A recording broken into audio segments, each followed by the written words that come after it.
Debra Kent and Melissa Smith, both 17, they disappeared within 3 weeks of each other in the fall of 1974. Some evidence pointed to Theodore Bundy. You believe Ted Bundy killed your daughter? I do. I believe that with all my heart. I feel it.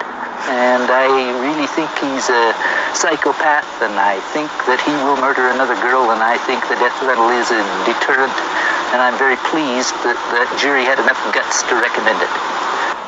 Melissa left her father on the night of October 18th, 1974, to meet a friend at this Midvale restaurant. They talked for a while, and then Melissa left. She said for home, but she never got there. 9 days later, Melissa's body was found in Summit County. She had been beaten and strangled with a nylon stocking. Melissa Smith was buried at the Midvale Cemetery. Ted Bundy would become a suspect a year later, when microscopic strands similar to her hair were found in his car. I want to know that the young girls are safe on the street. I don't want another parent to go through what my wife and I went through. I don't think that's right. That isn't justice. As far as the revenge, she's gone. It doesn't matter. I mean, I know I'll see her again within my own religious beliefs. There is no peace for Debbie Kent's family. Her body has never been found. Belva Kent has become a Bundy expert of sorts, reading everything about him she can. At his kidnapping trial, Mrs. Kent followed him during court recesses and watched him at lunch. There was a question she never got to ask. I wanted to talk to him, and the police asked me not to. After the trial was over and he was convicted, they asked me not to. I only wanted to say a couple of words, and I just wanted to say, where's Deb's body? Debbie was attending a play with her family at Viewmont High School on the night of November 8th, 1974. She left the play early to pick up her brother at an ice rink. Debbie never got to her car. Although her body was never found, Ted Bundy became a suspect. A teacher and some students selected Bundy's picture as the man they saw hanging around the school during the play. And then there was the handcuff key found here in the Viewmont High parking lot. Police believe the key was from the same handcuffs Ted Bundy used to kidnap Carol DeRanch. 4 hours earlier, the same night, Debbie Kent disappeared.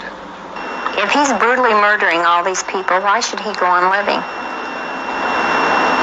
when everyone else has lost their daughters? I mean, that doesn't bring them back, true. And it probably doesn't give you a lot of peace of mind or satisfaction, but at least you know he's gone and someone else isn't going to lose their daughter. The hardest part of the past 5 years, Mrs. Kent says, is the heartache of not knowing. Even though after this long and with all the evidence and everything we know what's happened, yet in the back of your mind you don't want to believe that. You keep kidding yourself and thinking maybe that even though without a doubt you know that it's gone. And if you had her body, you'd know it would all be over. The peace of mind would be there. You could bury the body, you could say, here she is, and that would be it. Nighttime at the Kent's home in Bountiful. His front porch light burns for Debbie. It's been on night and day for 5 years. Mrs. Kent vowed when her daughter disappeared, I'll turn the light off only when Debbie comes home.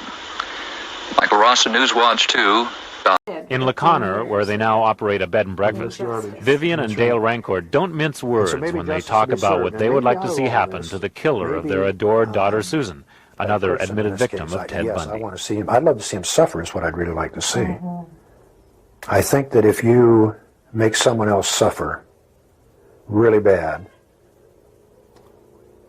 that something really bad ought to happen to you.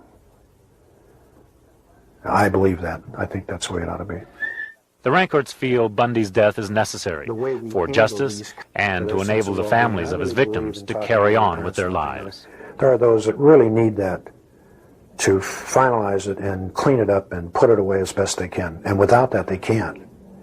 So it's something I think really needs to be done, and hopefully will be.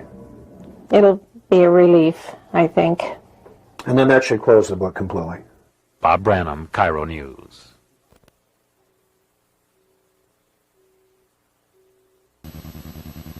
For years after that, on her birthdays, I hope to maybe get a phone call. I hope to maybe get a phone call from her at Christmas time, maybe my birthday, and I would wait. I would wait on those occasions. And when they didn't ever come, I had to resolve it. I can't believe that this has happened to our family.